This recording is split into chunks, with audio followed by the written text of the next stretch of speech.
and welcome back to the Squirrel Heed YouTube channel. Back this week to making videos and stuff like that again. So we'll be talking about some transfers and things like that, and a bit more info, a couple more of the gaming stuff coming out as well later in the week as well. Thanks for bearing with us while I obviously had a lot of things to deal with last week and only had some scheduled videos to come out, maybe the odd one here and there when I could. But we're back this week, hopefully back with a bit more of a regular schedule, just with whatever's going on. Obviously we've got the pre-season friendly International Champions Cup against Chelsea coming up this week as well, so I'll be previewing that.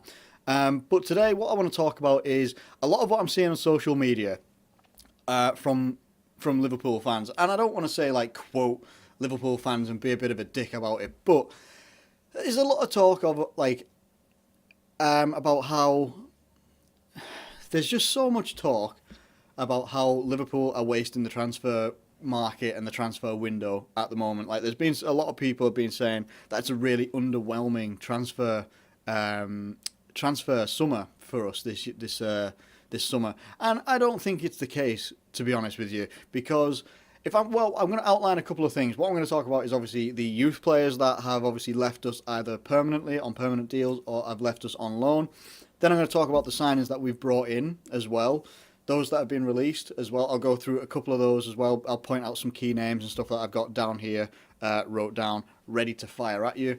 But basically, I'll kick off with the youngsters, right? Because like Jordan Ibe, Jerome Sinclair, Rosita, all these types of people, the thing that Liverpool used to do was we used to just kind of like not give away players. Like, so I'm not talking about like a Suarez and stuff like that, who we 75 mil for, and stuff like that. We didn't give away players, but our younger players that weren't necessarily going to make it kind of just faded away, and they just kind of went out either out on weird loan deals and stuff like that, and didn't get a lot of games wherever they were going, or they got sold for like very minimal money and stuff like that.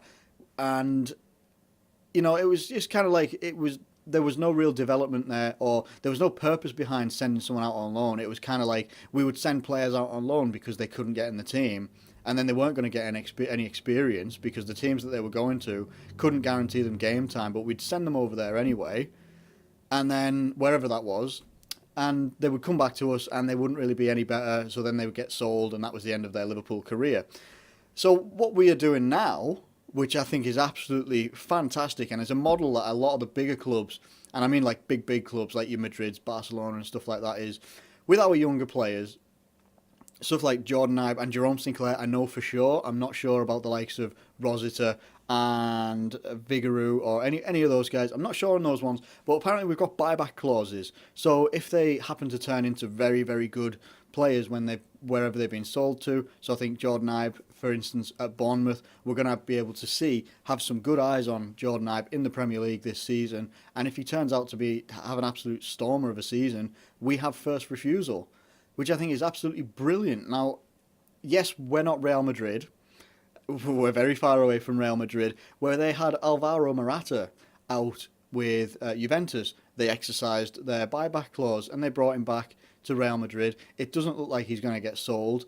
One of their other players, Hesse, is apparently is being told that he's allowed to leave. That probably leaves a window open for Morata. It's stuff like that. You have buyback clauses, and then say, for instance, if you have a buyback clause and that player's now got a bit more worth, so we sold Jordan Ibe for 15 million. He has a good season. We maybe bring him back in for a little bit more than that.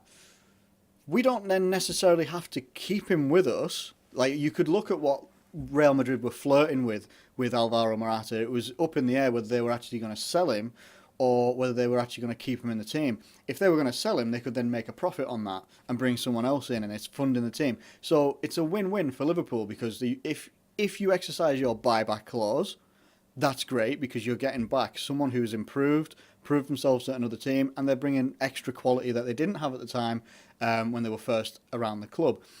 If you then decide to sell them instead, you're bringing in more revenue to the club to then reinvest into the team or whatever you want to do. It's a win-win in that case, whereas in previous times, Jordan Ibe would probably have just been let go, maybe a 4.5 mil sort of, transfer, and that would be it. Instead, we've got like maximum value, probably over maximum value, because if I'm being honest, I don't think Jordan Ibe is worth 15 million. I don't think he's proved that he's a 15 million pound player, but that's what we managed to do. I think it's an absolutely brilliant one. You've got Brad Smith, I think, as well, is also linked with a £6 million, bid from Bournemouth again. So, there's our youth players are now going for a much better rate. We're getting more profit. We're getting more income coming to us. So then we can reinvest wherever we need to. And then it also means that, we've got a lot of options anyway in terms of if we need to buy someone back, we can certainly do that. In terms of the loans, so obviously there's going to be there's a few players that have been loaned out. So we've got Danny Ward that's left on loan, Ryan Fulton has left on loan, and Adam Bogdan has been left on loan. Now, not necessarily Bogdan, for me anyway, not necessarily Bogdan, no offence to the guy, but he doesn't seem to want to play for Liverpool anyway. But in terms of loans moving forward, there's a lot of loan moves as well, like other youth players that are to be, prospectively going out on loan. The clubs that they go to have to commit to 75% playing time, or they get fined for not fulfilling the 75% game time. Obviously excluding any injuries. If an injury happens to occur, I think something does change there. But that's a great thing, because what you're then guaranteeing is, right, we don't currently have the time for you to play at Liverpool. So what we're going to do is we're going to send you out to this other club that are probably maybe a quite challenging league, but you take 75% of the games. So say if you go down Championship, so you're going to play about 44 games, something like that. Not entirely sure on that figure. So you take 75% of that, and they're going to be playing at least 36, 37 games, which is equivalent to what they'll be playing in the Premier League if they come back into quality, or they come back having shown a great deal of quality, talent, hard work, everything like that. They're going to come back fit as a fiddle. They're going to come back having a lot of experience, playing a lot of different teams, playing different styles and stuff like that as well. That's really, really great. If they can't commit to that, and I think we've seen that with Brannigan, he was meant to be going out on loan, and the team that he was meant to be going out on loan to couldn't commit to the 75%. So that loan deal is off until we can find a better club for him to go to that can fulfil that 75% playing time for the youth players or the younger players that are going to get, maybe some more game time. Same thing can be for Lazar Markovic. Apparently there's talk that he could be going to Schalke, for instance. They need to be able to commit to that, otherwise the loan deal is off. Or, as I said before, if they don't live up to the 75% for loan players, there's a fine that is incurred for that as well. So it's all in the best interests of us. What all of this means at the end of the day in terms of the loan deals and the younger players going out and the buyback clauses and the 75% game time for loans and stuff like that is we will benefit from the money that we will get from transfers and such like that right now. If we then get a buyback clause on someone that's turned out to be really good, like Canos or Jordan Ibe, etc., Sinclair, all those types of guys, then what we're doing is we're also then we're safeguarding our own future with the finance that we're bringing in right now from those transfers. We're able to reinvest it. And then in the future, we can keep an eye on it. First refusal on transfers and such like that of these players. It's safeguarding our future, which is only going to be great for the club, great for the fans, great for all the other players that are going to be coming through. They know that they're going to have a purpose wherever they go. They're not just being sent out on loan. And a perfect example of this is when Andre Wisdom, who has been loaned out left, right and centre, every time he comes back, he gets sent out on loan. So what isn't happening or what hasn't been happening for him in the past, that'll hopefully all change with this, and it's going to be so good for Liverpool. Something that is just hopefully going to change the approach of everything that we do in terms of transfer business, loan deals, such like that. It's all about, it seems to be kind of led by Klopp, which it sounds really, really great for me. I've said it in so many videos. I've got a great deal of trust in the guy, and why not? When he's prepared to do this, you can see that his sole care is for the development of his players, which is absolutely fantastic. That's all you want. He really cares about these players either going out on loan, going out on transfers, gaining a lot more experience, and he's not closing the door to any of them, which is great. It's absolutely fantastic. As I say, it's going to safeguard our future, in terms of finance and also players. So, in terms of the players that we've actually transferred out, apparently what we've made, and now this is just talking in terms of a combined fee of what we've had from Jordan Ibe, Sergi Canos, Martin Skirtle, Jerome Sinclair, Textura, and Jordan Rositer. Vigouroux doesn't have a transfer fee attached to him. That's 27.5 mil from those players right there. If you add in Brad Smith to Bournemouth, that then takes that money received up to 33.5 mil, which is unbelievable. Now, if you offset that against what we paid for our transfers coming in so far, Joel Matip has come in on a free. Marko Grujic, I don't actually have the fee here. I know it was maybe about 4.75 or some 5 mil or something like that. Karius, 4.7 mil. Sadio Mane, 30 million. You got Klavan come in, 4.2 million. Alex Manninger, now the goalkeeper, 39-year-old, who was previously Arsenal and Juventus goalkeeper. He's come in on a free. And then we've got Gini Wijnaldum, who I will come on in a bit more detail a little bit later on, for 23 million with a whole outset of 61.9 million. So if you look there as obviously not looking at trying to look at like net spend and such like that, but obviously people are criticising a lot of what we've spent on players like Wijnaldum, like Sadio Mane. I think people are crying out a lot more now about Wijnaldum than we are Mane. My thoughts on Wijnaldum, I did a video last week, obviously, about Wijnaldum being linked to Liverpool. Obviously, pretty much like the England manager video I made, pretty much like the day or the day after that, it was pretty much confirmed that he was coming to Liverpool, and he was there signing, smiling, everything. He's saying all the right words, but actions will always speak louder than words, and that's all I want to see. While I'm still not particularly happy about Wijnaldum coming in, obviously off the back of his season that he had with Newcastle, and is that going to be a reflection of what he's like in the Premier League? I really hope not. I'm hoping that, and no disrespect to Newcastle whatsoever, I'm hoping that was just a season where he's a very talented player, and Newcastle have quite a few talented players, don't get me wrong. We started to see that at the end of the season under Rafa Benitez. But no disrespect to Newcastle, I'm just hoping that Wijnaldum is actually going to show what he's all about, like he was in the Dutch league, step it up quite a bit for Liverpool in that midfield area, provide the goals, provide the assists that he says, that drive, that pace that he's got as well. If he starts providing all that, I'll quite happily take back pretty much all of what I've said about him so far. But until then, I'll wait and see. I'll wait and see, because I can't predict what he's going to be like.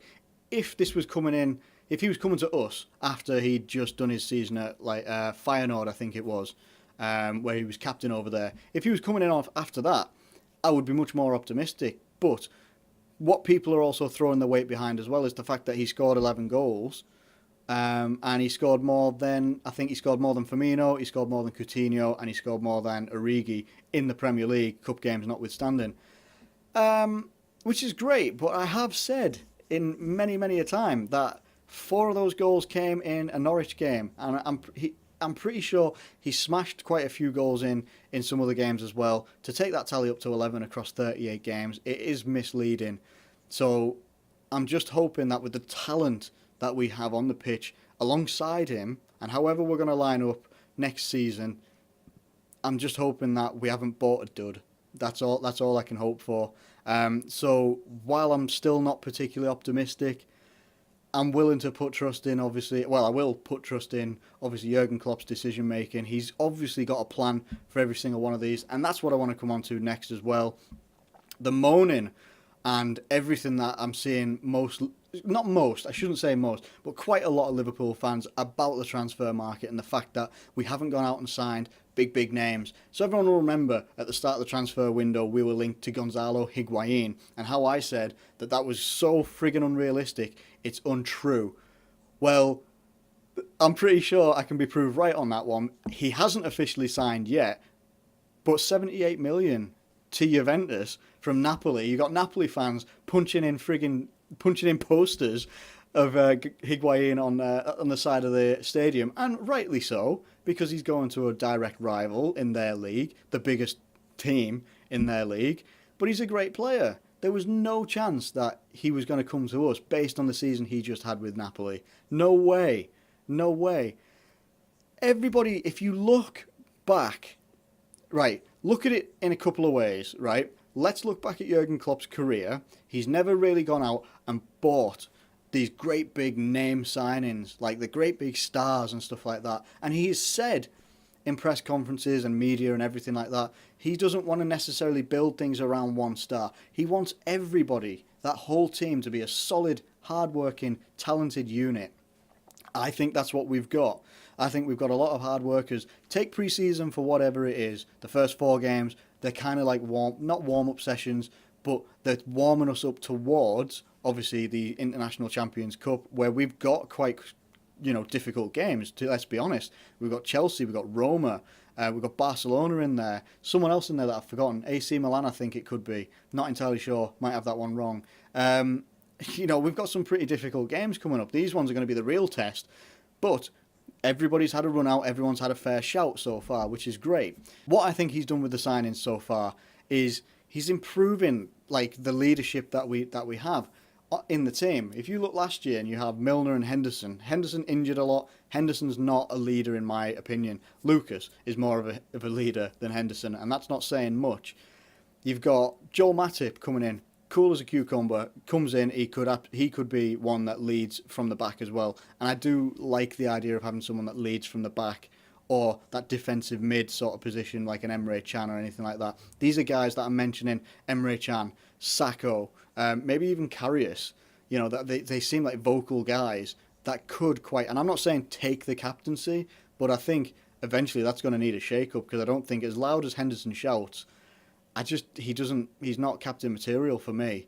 But what he's done on the whole, in terms of bringing in like Grujic especially, comes in, looks like a solid brick wall of a midfielder, and looks very, very talented on the ball, very comfortable, loves doing anything with that ball, wants the ball all the time. Matip, he's been brilliant in defence for me so far. He's been cool as, doesn't seem to be very threatened by anything. Karius, haven't really got any issues apart from some of the tiny little mistakes that he has made in pre-season, but hopefully pre-season will wipe out those mistakes. We can leave those to Mignolet on the bench. Mane, he looks electric. Needs to maybe get a little bit more accurate with his shooting, especially up close, because I think he's hit the post quite a few times and shot straight at the keeper. But he looks like he's going to be great signing, linking up. Coutinho's heaped praise on him, saying that he can't keep up with him in training and that he's very, very good with the ball at his feet. Great stuff to hear. Klavan comes in, and one of the first things he says is, in an Everton or Man United derby, I'm either going to score or I'm going to hurt someone. Not entirely sure I'm a fan of that, but I love the commitment. Don't get sent off, though. Please don't get sent off. But I like the sound of it. Seems like a very good, maybe not even a competing defender, not necessarily just a backup. Manninger, very, very, very experienced goalkeeper. And then obviously Wijnaldum coming in with a wealth of experience at the age of 25. Hopefully will kick on, get in some good form. What we've got is basically what we didn't have. We've got pace. We've got some steel in the midfield and the defence. We've got calmness in the team, which we didn't always have since Gerrard left, I think, really. Or Gerrard's brilliant season of 2013-14. Haven't really had it since then. We've got solidity, pace, technique. We've got flair players that don't always play flair. They work for the team. They're working for each other.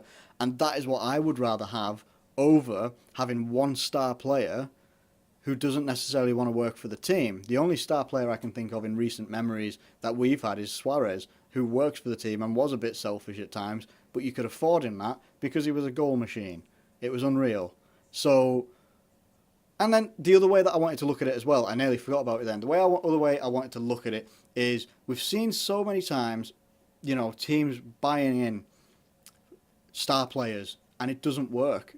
It doesn't work at all. You could even go back to years and years ago when Shevchenko came to the Premier League.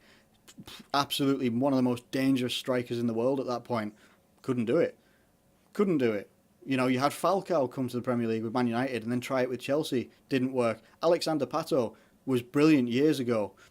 Nothing. Came in, didn't really get a look in. Scored a penalty on, I think his debut when someone was injured. Didn't really do anything after that. Star players and such coming into the Premier League don't always do it. It's a rarity that they do. When you had the likes of Suarez, didn't necessarily hit the ground running his first season. Second season kicked on. Sanchez for Arsenal kicked on pretty much as soon as he got here. Ozil, I was calling him Ozil Gummidge for a long time in his first season because it didn't kick into him until maybe the third season, actually, if I'm being honest. You know, it doesn't always work, and you've also got to look at if you're wanting a team to play together, you cannot really have a gigantic star person. It doesn't work, and it's not Jurgen Klopp's transfer philosophy. It probably was Brendan Rodgers, but he didn't have the pull with his name to be able to go out and get them. So, which is why he had to stumble across and try and get Balotelli to get some sort of name signing. Name signings, I would much rather, you know, having a name signing, if you're going to have someone like a Higuain, there's always the chance that Higuain comes to the Premier League and sucks. There's always going to be that chance. He could turn out to be absolutely awesome, but there's a reason why he's just gone over the way to Juventus out from Napoli. He's not wanted to come to the Premier League.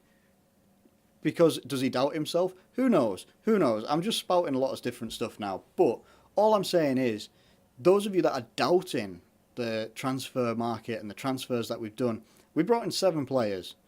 They are coming in and they've got a lot of time to work with Klopp and the coaching team. And what they've done, even in the first game of pre-season when a lot of the youngsters were involved, what they're doing, they all play the same. And that's what we need. The youth, if the younger teams like your under-19s, all this lot, are playing the same sort of football right up into the first team, then that is only going to put us in better stead for the future because they're all going to play the same. They can come in and progress right through all the different levels of the team, and they are going to progress into the first team. And just as if you could switch out one player for another, and that's, you know, you barely notice the difference. And that is another thing with our transfers as well. We have brought in essentially backup for every single position, apart from left back. I'll come to that as well. We've brought in backup and competition for every single position now, which is great. Look at the forwards. Now, if we're looking at Firmino as a forward for this season, you got Firmino, Origi, Sturridge, just as those 3 so far. Benteke, if he sticks around, who knows? So you got 3 or 4 right there. And then you've obviously got, like, on the wings and stuff like that, if they stay, Markovic. You've got Mane. Great. Awesome stuff. Then you've also got Wijnaldum, Can, Henderson, Milner, Coutinho. So many different midfielders that we have. Centre-backs. Sacco, Matip, Lovren, Klavan. We've got 4. Awesome. Joe Gomez as well. Can't forget Joe Gomez. Left-back, we've got Moreno. Flanagan-ish sometimes. And then you've got Nathaniel Klein. You know, maybe the right-back options, right-back and left-back, need a bit of work. Essentially, we've got depth. And it's not just having those players in those positions, like, and having someone in there that can just come in and fill a spot on the team sheet. They will fill in a spot on the team sheet and do very well, in my opinion. We've got depth for, like, the first time in 3-4 years, you know?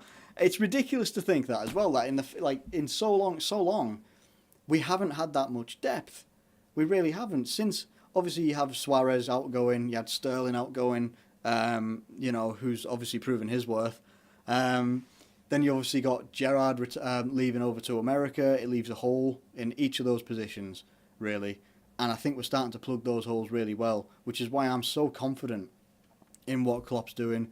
Anything that he says, I can't question it. I really can't question it because I think that this will be the season that we can go at least top 5. At least top 5. I actually think we can get top 4. I might sound like an idiot doing that, but I'm going to do a full prediction and breakdown of the top 4 in the Premier League at a later date. Anyway, those are my thoughts on on pretty much everything that we've done there in terms of business, transfers. Do I think we're going to do any more business? I think we should. I think we should at least get another left back as direct competition, not as a developing to come in and develop against Moreno. I think we need to get one in that is going to do the business straight away because I'm just not confident in Moreno. I really am not. I'm seeing a lot of people saying that we shouldn't be so negative towards him, but at the same time, if you're entering the season with just him and Nathaniel Klein, not forgetting actually that apparently between them, or maybe equivalent, I saw a figure that Klein and Moreno last season hit almost about 60 games in a season. They're going to burn out. There's no doubt they're going to burn out, and especially with Klein having been to the Euros, they didn't play very many games, obviously, and he didn't play many games himself either, but at the end of the day, they will burn out, and we've got to be really careful of doing that. So left back would be the only position that I'm really concerned about having competition with. Other than that, I'm very happy with how it is right now. If we didn't do any further business incoming, I'm quite happy with where we are. I think we've got really good strikers, great midfielders. I think we've got a good, solid back line, solid goalkeeper, backups as well. I'm quite happy. How do you guys feel about it? Let me know in the comments below. Who would you bring in right now while we've got 4 games of pre-season left to go? A lot of time to prepare. Do you want to avoid doing the whole transfer deadline day thing? I know I certainly do. Bringing someone in on deadline day? No. I don't care who it is. No. Just no. Let's get all of our business done very, very early on, like we have done. Loads of time to work with them. I'm pretty happy. Anyway, let me know what you think of the video. Drop a like on the video. Subscribe if you're new around here, and I will catch you later.